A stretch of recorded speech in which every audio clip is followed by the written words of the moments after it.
Hey, this hardworking crew here at There's Just Something About Kansas City needs a little bit of a break. We'll be back with new episodes starting on August 6th.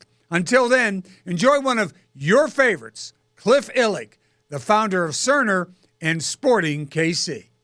There's Just Something About Kansas City is brought to you in part by the generosity of our friends at the Cockrell Family Foundation. Thank you.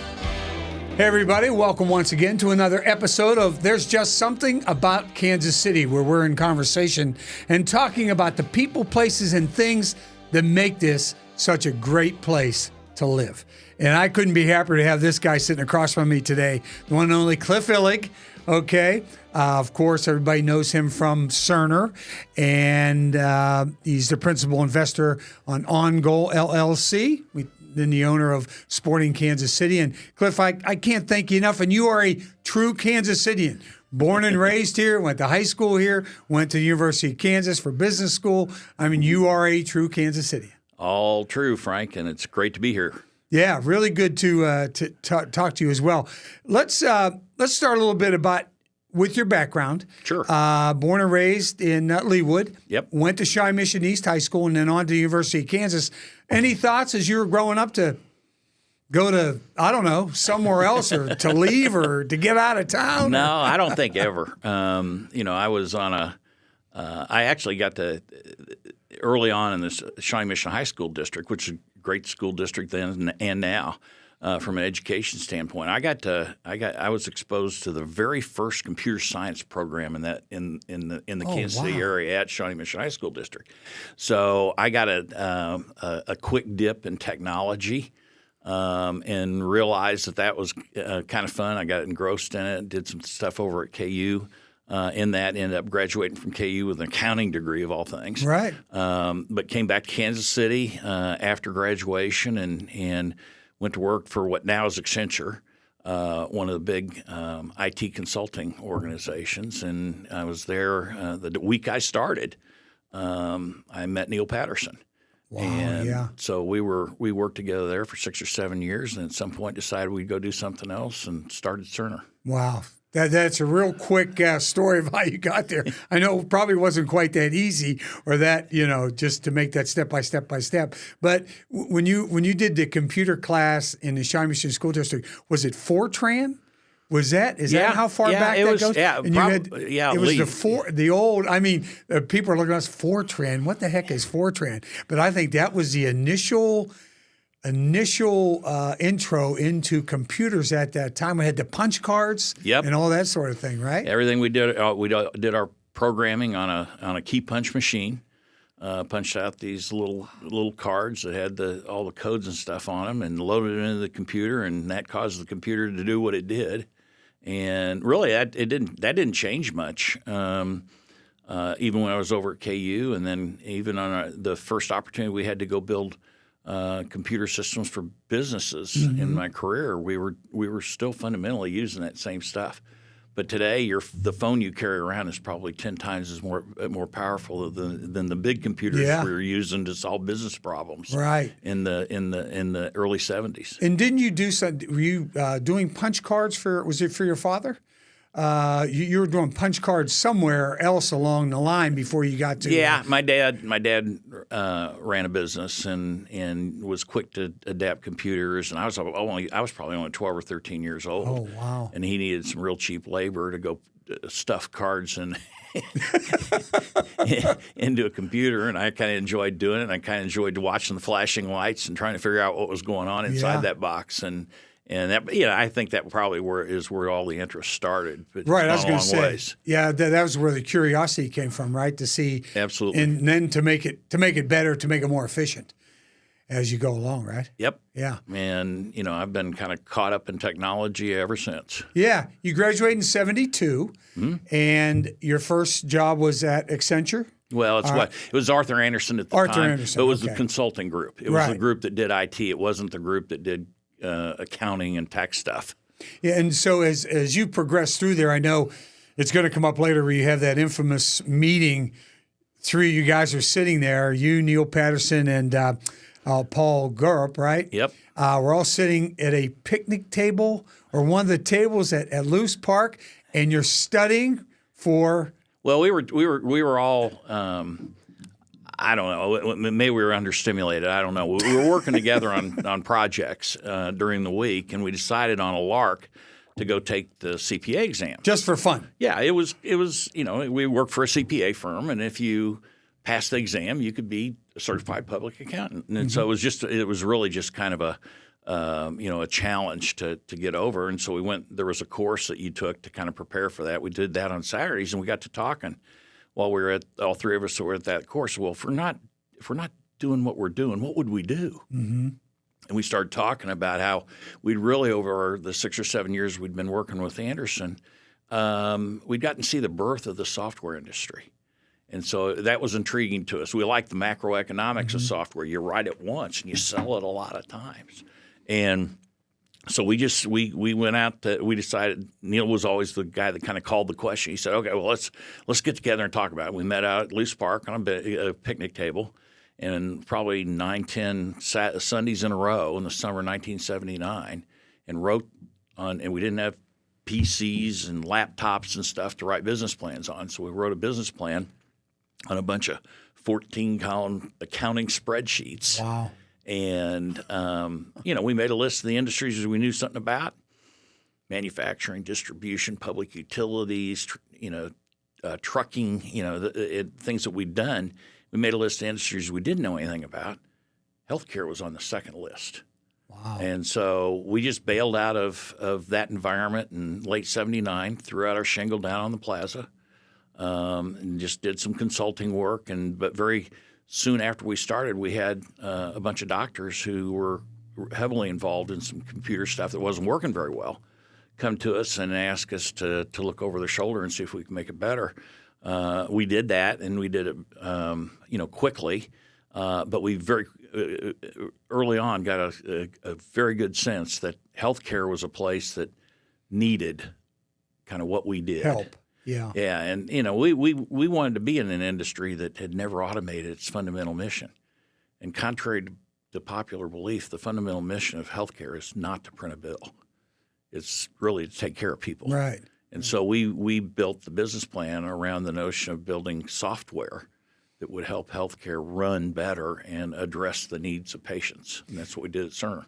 How many times you said no to before the second page came up for you as far as healthcare is concerned? Did you go to people and say, hey, we can change this for you, we can make this easier for you? Did you get a lot? We had a very good relationship with doctors, and we had a doctor who actually had been working here in Kansas City, took a job in Tulsa to run a large hospital-based medical laboratory there. And part of his deal with the sisters that ran the hospital there was he could buy whatever laboratory information system he wanted. Mm-hmm. He asked Neal to kind of run the ridges with him, run around the country and look at what's there. And Neal came back to me at one point and said, look, I can't believe how bad this stuff is, and I can't really believe how much they're charging for it. And he says, I'm thinking that maybe we should propose to write a system from scratch, which is fairly audacious. Yeah. And especially when you're dealing with very large hospitals. I have Fortune 500 executives on the boards and those kind of things. But we pitched them a proposal, and they took it.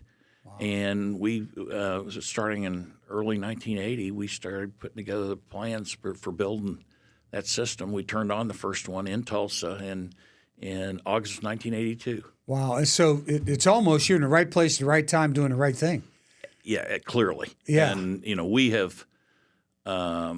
have always saluted the influence of very good luck. Yeah.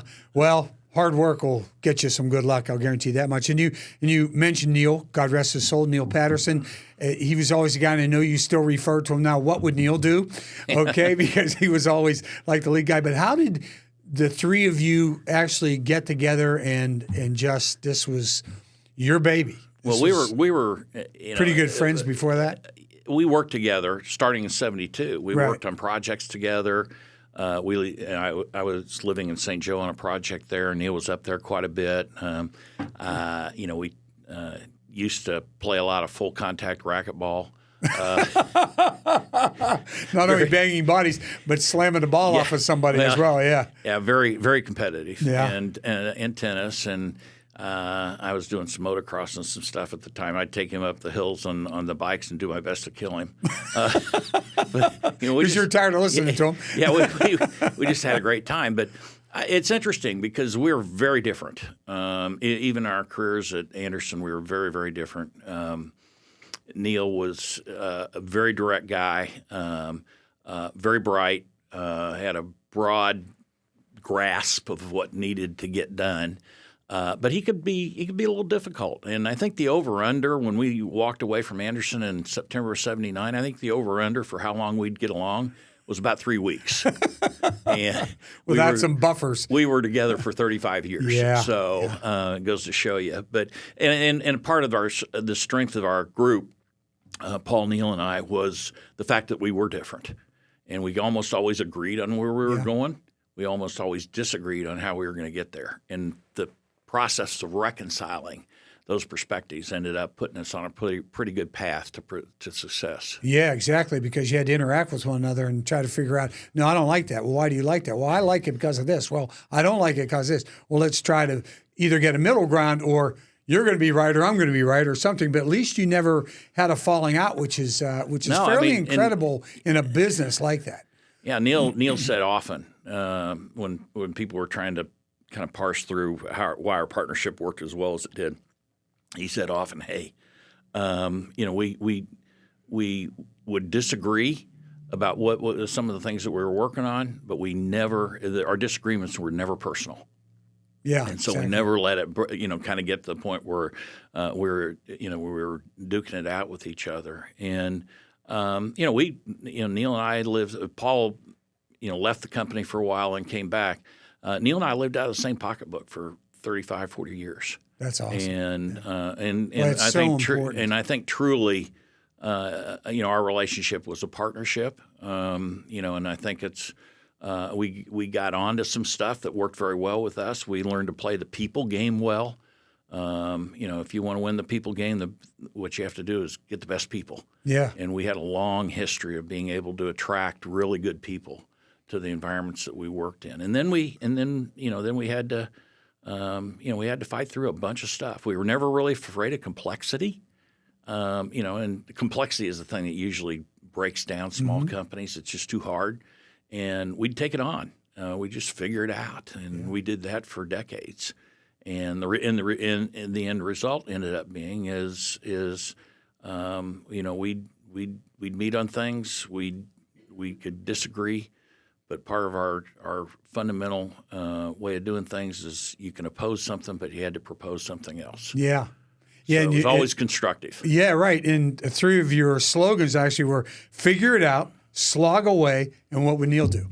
I mean, they were maybe your three tenets as you guys went through the business, and obviously worked very well. When you first started, when you first proposed it, and you got this first medical situation, how many people did you employ at that time? Was it still just the three of you, or how many did you have at that point? We ran a small but fairly productive consulting operation before we got into the writing the software for the lab. When we turned on the system in 1982 in Tulsa, I think we probably had 25 people in the company. Wow. And then we just had a little celebration for an individual that came to us as controller of Cerner back in November of 1983. Wow. And so 40 years this month. And it was funny because there were a lot of things going on in November of 1983, including Michael Illig, my son, was born that month. Yeah. So it's not and to sustain really great people relationships over that number of decades, and the individual I'm talking about is somebody who worked with us hard at Cerner. She ended up hiring a whole bunch of the people that built the finance function at Cerner. She left for a few years and became a mom and did that. And then she came back into Neal's my world in 2006 or 2007. Wow. And has been ran everything that he and I were doing away from Cerner. Yeah, right. From a financial standpoint. Okay, the name, Cerner. How'd you come up with Cerner?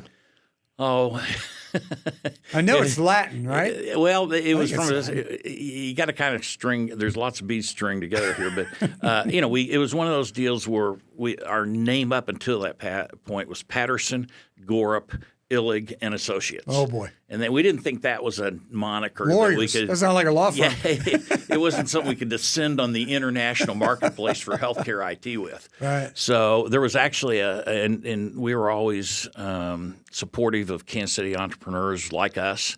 There was an entrepreneurial ad agency that was just getting started.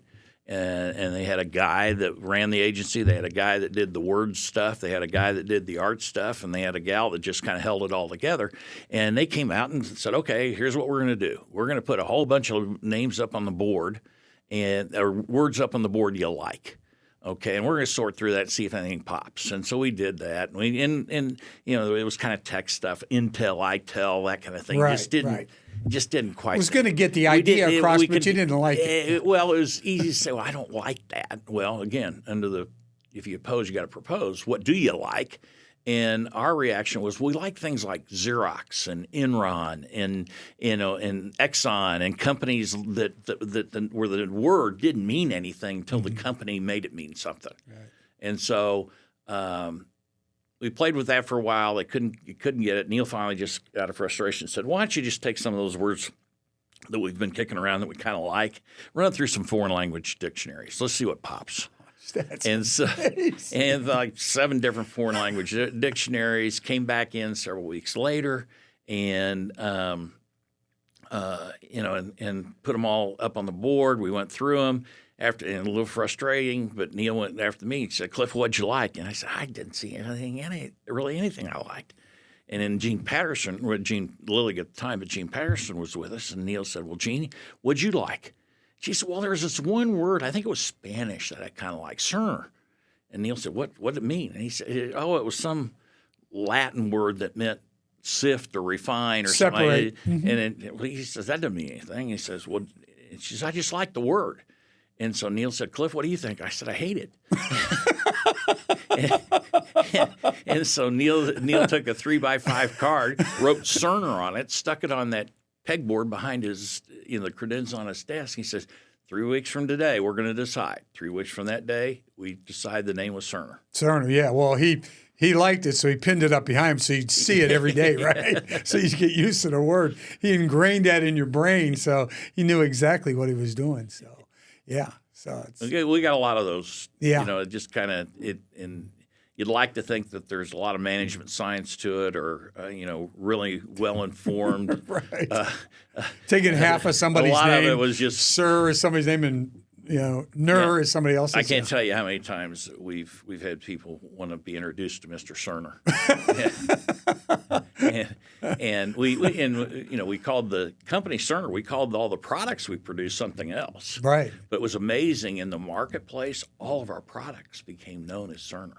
Yeah. And so our clients kind of took across the country, around the world, kind of took on their own version of voting on what they liked, and Cerner stood up. But that was great because that was the reputation of Cerner. So it didn't matter what product that you were doing. It's Cerner made. All those products are great because they're done by Cerner. And so we built a brand around it. Sure. Built visibility around it. Huge built a presence around it. Mm-hmm. We used it to attract talent to Cerner and to Kansas City. Right.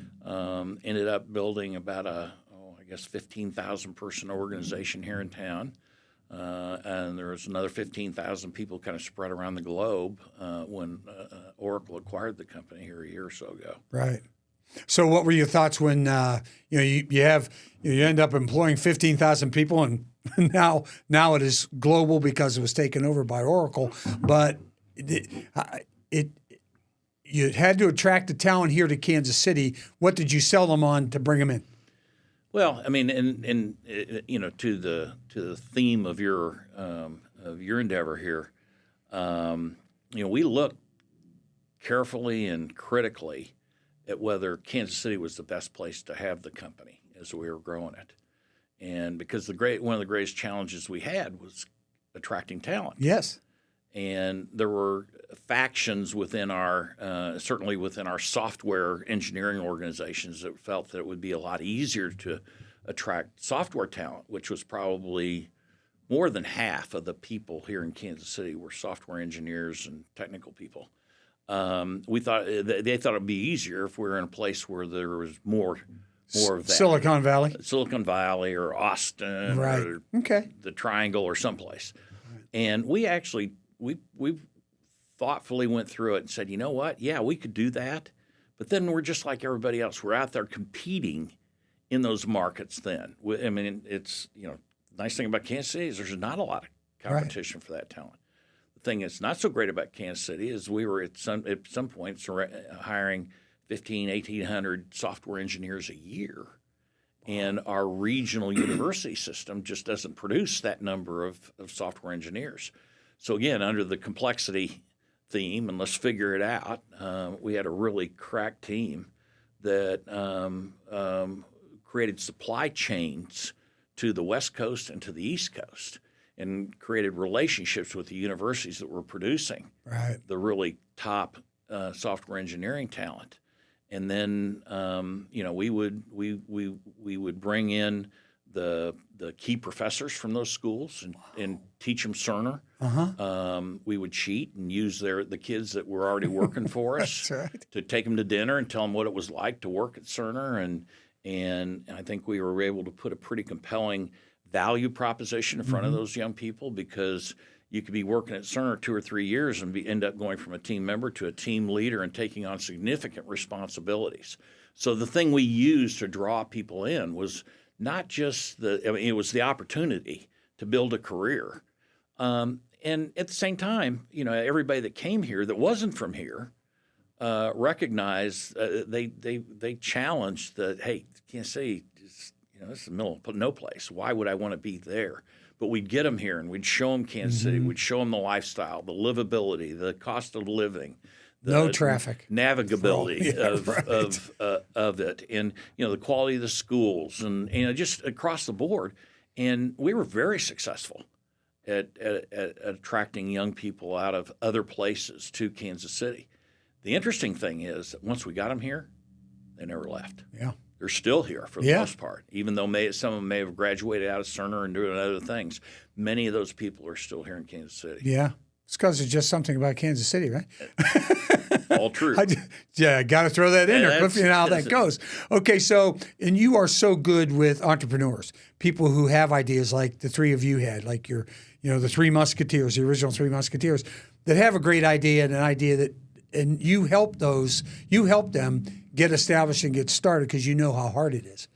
Well, there's several different angles, I think, to that point, Frank, is that Neal was always a big believer. Neal grew up on a farm, and there's almost nothing more entrepreneurial than being a farmer.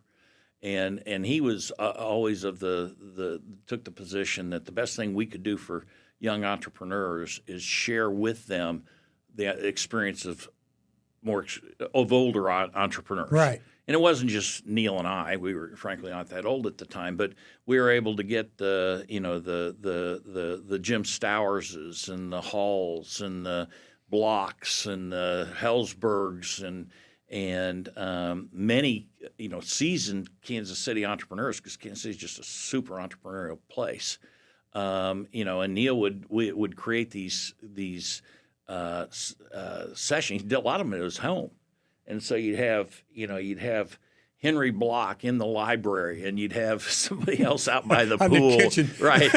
and then we'd have 75 to 100 young aspiring entrepreneur types sitting who would around. Just mill around, and we'd just talk. And and I think that was probably one of the most effective things we've done. But we've done a lot of things to try to support early stage development of early stage companies, because fundamentally, that's what we've always been. You look at any really substantial company here in the Kansas City area, certainly any that's headquartered here, they did not move here. They were built here. Yeah, and doing that here is sustaining this area as well. I mean, it's sustaining the Kansas City metro to keep it a viable area instead of becoming a ghost town.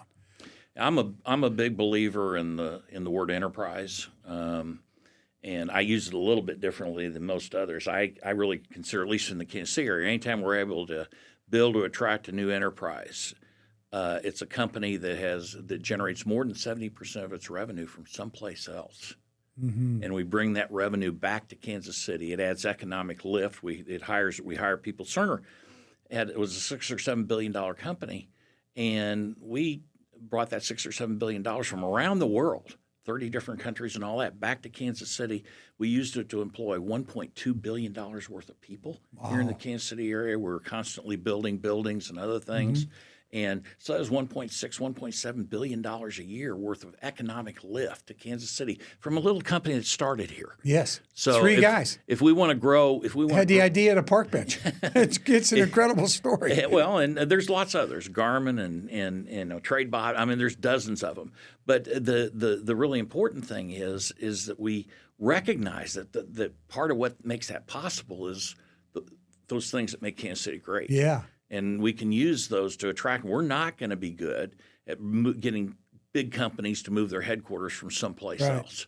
But we can be really good at growing new businesses, new enterprises. And if we're fortunate enough to grow enterprises that do generate revenue from a lot of other places, those economic resources all come back to Kansas City and can be used then to grow. And the banks and the hospitals and everybody else can grow with it. Sure. Your decision to sell. Was it a hard decision to make, or? Well, I actually was. I left the board in 2019. Neal passed away in July of 2017. I jumped back in the cockpit for a little less than a year after his death, and was CEO and chairman. Worked with our board of directors on the initiative to find the next CEO for Cerner. Right. That came to pass in early 2018, and at that time, I mean, and you get those kind of changes. It always kind of attracts the attention of the other big companies that are interested in our market. And so we had some interest in not necessarily acquiring the company, but in working with us as we made the transition to new leadership. And one of the companies that attracted us for a very long time was Oracle. And and this is but I mean, Neal and Larry Ellison actually had a relationship. They corresponded. They were a little bit alike, and very.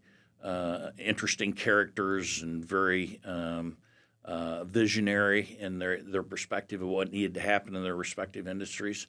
And so I think it was fairly natural if they paid attention to us. And after I actually left the board in 2019, then Oracle came in 2020, early 2021, I think, and indicated to the board that they'd like to start the process of considering to acquire Cerner. And that made a lot of sense from Oracle's standpoint. They were trying to be a big deal in cloud computing up against the Amazons and the IBMs and the Microsofts and Googles and others that run those cloud environments. And they really they felt like to be a big deal in cloud computing that they needed to do it in a big industry. And there's no industry worldwide that's bigger than healthcare. Yeah. They already Oracle had a big business footprint in healthcare worldwide. And it just made a lot of sense to combine the capabilities of Cerner with Oracle, and then go take on. And Larry has a very elevated vision and view of what healthcare around the world can be as it uses technology in different ways. And Cerner's a big part of that. Sure. And Brian and Michael weren't interested? I mean, as far as, moving in, starting with you and being in your industry? I remember when Michael was a little guy, 3 or 4 years old. He'd grab a racquetball racket and a tennis ball, and he'd follow Neal and I around the tennis court. And so my kids spent a lot of time around Neal, and I think they got involved with us as we did a pretty good job, I think, making Cerner successful. At some point, we started doing some other stuff. Right. We start doing some real estate stuff. We had the investments in the golf operations at Loch Lloyd and at the National up north. We just had a bunch of things that we were doing. They actually ended up being more interested in that than they were trying to become part of Cerner. Now, on the other hand, Neal's son Clay, who's our partner now in the soccer stuff, went to Harvard, got an MBA, spent quite a bit of time at Cerner, and was a key contributor there for quite a while. So that was his path. Yeah, and Lindsay is Neal's daughter that now runs the Patterson Foundation, was also a Cerner associate for a while. Yeah. So it just kind of depended on what the kids were interested in. Yeah, we'll talk about some of the philanthropic things coming up here, but okay, so you sell and. Your interest in soccer, you end up buying the old Kansas City Wizards from the Hunt family, and why soccer? What motivated you to get that's another, into this deal? We got to know Lamar pretty well in the 90s. Lamar was one of those guys that came to the entrepreneurial exchange meetings at Neal's house, and Neal and I called, and I think we have reasonable basis for this, always designated Lamar Hunt as the greatest entrepreneur in sports of all time. Mm-hmm. His involvement in not obviously the AFL, which became the Chiefs in the NFL, but also World Team Tennis and the soccer. goals and other things that they're involved in. So Lamar called us in 2006. And said, I'd like to have dinner with you guys. So he called you. Yeah, he called us, and he said, and he had been working with some of the guys that are our partners now on trying to find a way to keep the Wizards in Kansas City. And he pulled Neal and I aside at dinner. He says, "Look, the league is not pleased with the way we look here in Kansas City at Arrowhead, and they're not pleased with the fan interest here in Kansas City, and they're pushing to consider moving the team to another city in the future." And Lamar was adamant. And at the time, Lamar owned 3 teams. Right. He owned Columbus, he owned Kansas City, and he owned Dallas. And the league and actually the philanthropists and AAG, I think, owned 5 at the time. And just to kind of they were trying to get the league started, and the league had declared that we needed to move to an era where it was one owner, one team, and at the same time made it very clear that the future of soccer needed to be played in soccer-specific buildings. Mm-hmm. And all of us that here in Kansas City should have a very interesting perspective on sports-specific buildings, because it was Arrowhead and Royal Stadium in 1967 or 8 when they got all that started and the design got done, when they opened at 71,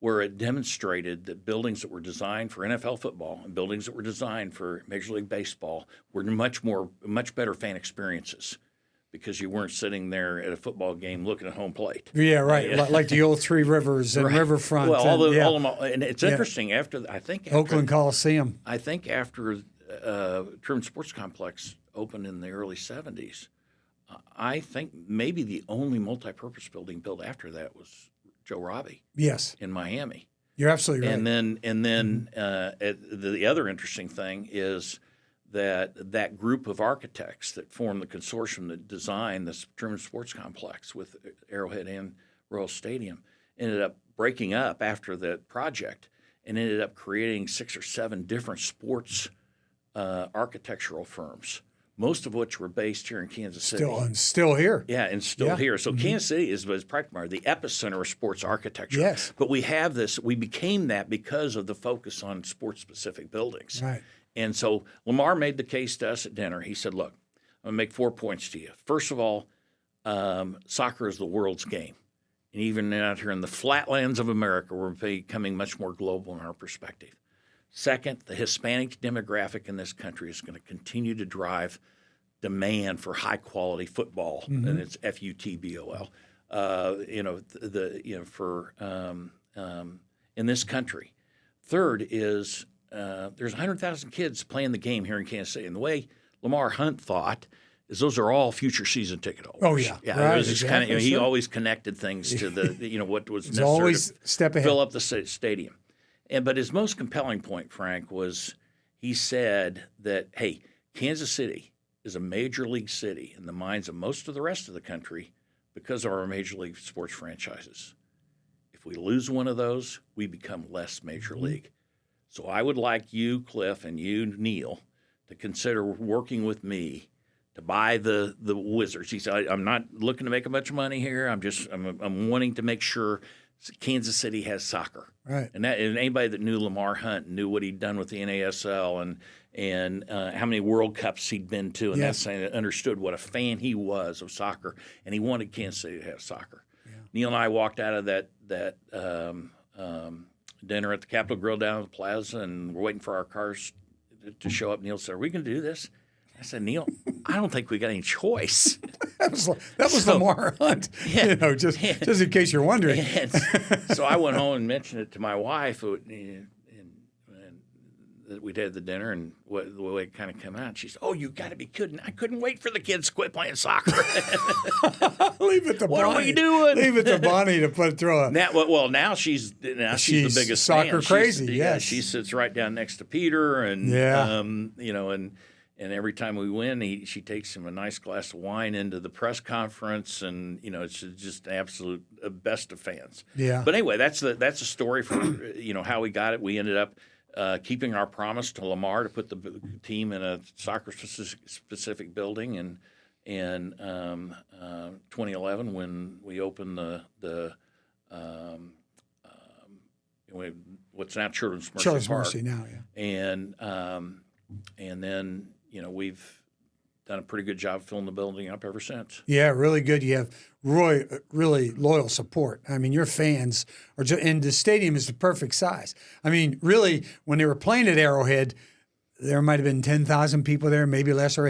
Well, it looked like there was absolutely nobody because the place seats almost 80. So you build a soccer-specific building, 10, 12, 14,000 people, looks great. But yours is sold out and is just incredible, and everybody in the league knows about it. Yeah, it's been nice. I mean, it's been we're very appreciative of the league kind of recognizing what we did. And we're all about the fan experience, right? Okay, whether it's the fan experience at game day or it's the fan experience on broadcast or it's the fan experience that we're building now in the digital world. Right. That's kind of who we are, and we work very hard at that. And the whole experience thing is something that it pervades kind of what we did at Cerner and all that. We use the Disney model for managing experience. We've got a theme. We design it from the very beginning to the very end. We sweat the details. We always push the people out front, and we throw in a few magic moments. Sure. That is the Disney formula, and we just wear it out at Children's Mercy Park and every place else that we go, and it works. Yeah, and it fills the place up, and it causes people to want to come back, and hopefully over time we'll, as a sport across America, garner much more broad fan attention, and maybe we've got a shot at passing the NBA or the NHL at some point and becoming the second or third most popular sport in the country. Yeah, absolutely. I think they do. I just think it's incremental. I mean, it's just step by step. You still have Europe, which is like, you know what I mean? It's like just a huge, I mean, it's everything in Europe. Okay, everything else takes a back seat. But for soccer, we have football, Major League Baseball, basketball. You can say and the country's great because of that. Yes. Sports in this, I mean, we have the largest commercial sports market in the world because of all that. Yeah. Clearly, the NFL is kind of the top of the heap, but every sport does a great job of consolidating their fan interest, of creating broadcast products that are compelling, and the world wants to play their sports here. Yeah, right. And we'll get a chance to see that. We're going to in 2026. That's going to be so exciting. We'll talk about that a little bit as well. But you've always said that having well-run sports and winning sports just floats that city to the top, just gives it something special. And we've experienced that since 2015, the Royals, 14 and 15, 14 are in the World Series, 15 they win it. Then you have Patrick Mahomes and the Chiefs right now, and the draft and everything else is just really exploded. Super Bowls, World Series, right? MLS Cup, Open Cup championships, right? KU basketball, national basketball championships. I mean, Kansas City. I mean, this is, I think, one of the absolute critical points to what makes Kansas City so attractive and Yes. so magnetic. Right. Is the fact that we just don't have a lot of sports. There's lots of cities that have lots of sports, but our teams do well. Yeah. And we make a statement for little old Kansas City out in the middle of the country, through our sports. And I think it's one of the things that makes us attractive. Yeah. 2026 for the World Cup. When was the first inkling you got that maybe this could happen? We could get that here. And you knew it was going to be highly competitive across the United States with other cities. But when did you have a real inkling that, you know what, this is going to fly? Well, we always had a good relationship with U.S. Soccer. U.S. Soccer is the federation in this country that represents everything soccer and is Right. part of FIFA. The World Cup is FIFA's show. We saw that in Qatar, and we see it every 4 years, someplace in the world, and it's all about countries competing against countries. So it was when the commitment of FIFA to North America, because it was all three, Canada, the United States, and Mexico, that bid directly to FIFA, and it's to the point where they announced that. And I think that was 2015 or 17, something like that announcement occurred. That's when it really started for us, because we were soccer here in this part of the country.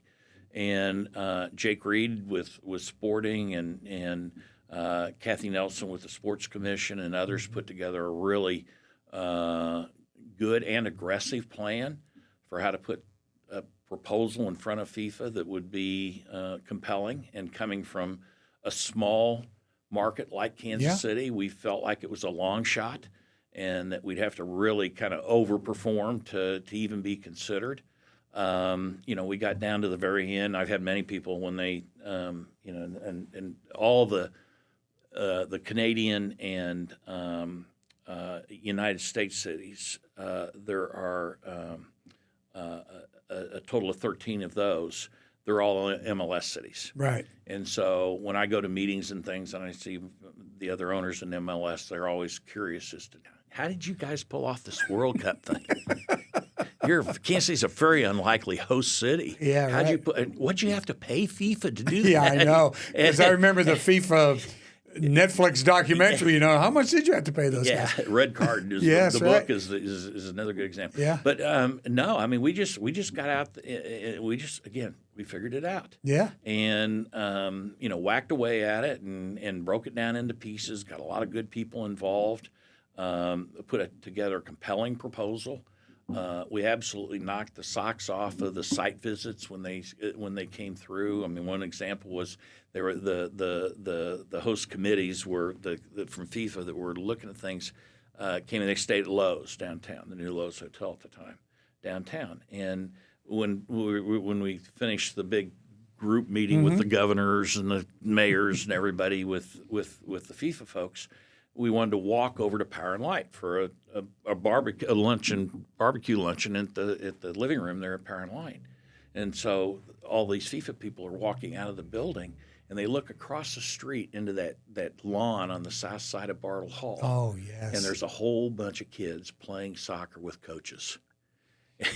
And this is in the middle of a weekday, and that's what they couldn't. You had believe to it. set this up now. Come on. Oh yeah, no question, no this question. Was staged. It was all designed to be impressive, That's and so awesome. I think we did a really good job on the proposal. I think personally, the reasons we got it. Well, number one was the new airport. Had we not had the new airport, we would not have had a chance. Number two is kind of our the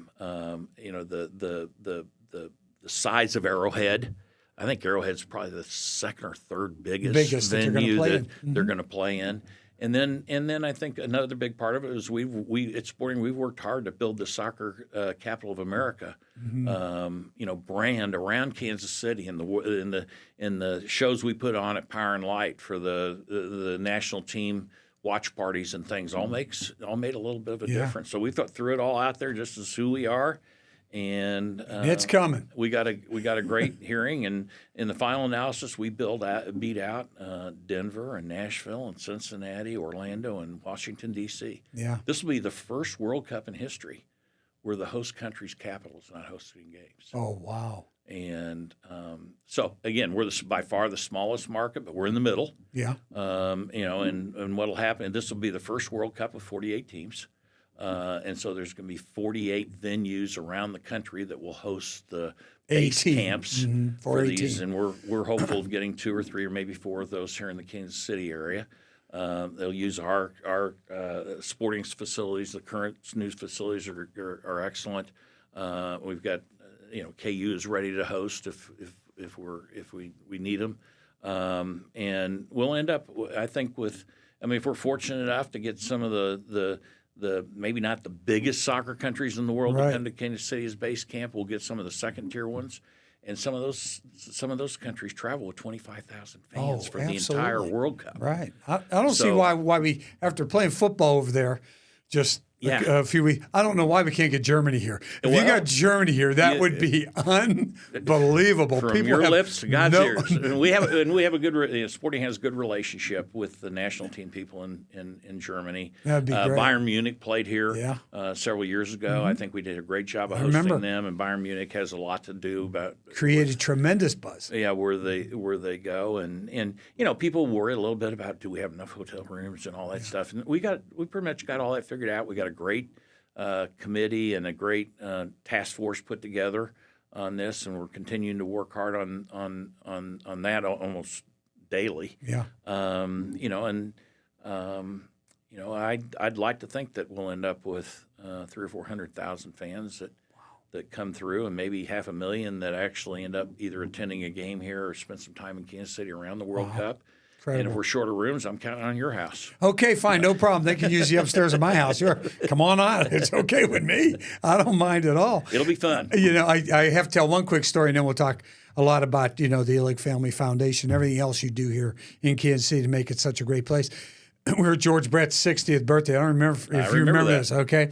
We're standing there, and I brought Sarah in, and we're talking to you and your wonderful wife, Bonnie.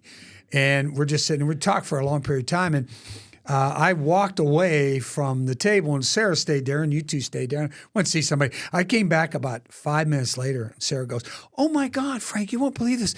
The Illigs really love soccer. Maybe you and I can take them to a game." I went, "Hun, they own the team." That's one of the great. We talk about that all the time. It's one of the greatest moments ever. It was really just really funny, but it was good. But that's how just how unassuming and how it's just the way you are. Okay, it just was not a thing that was going to be out there. But let's talk about the Illig Family Foundation, the Patterson Foundation, and Bonnie is on a list about a mile long of things that she supports as well. So it's interesting, Frank. We for years, from 1980 when we kind of started the company through really mid to late 90s, Neal and I very consciously said that we weren't going to spend a lot of time in the community. We did the entrepreneurial stuff because that was very natural for us. We decided the best thing we could do for Kansas City was to make Cerner successful. And so that's where we put all of our energy. Once we kind of got through that and we brought in and I moved, Neal was chairman and CEO. I was president, chief operating officer. Neal always said that the reason we had those titles is we flipped a coin and he lost. But we brought in some other very capable executive management as this company had grown to a certain point where we just needed, and we had the worldwide footprint developing and all that.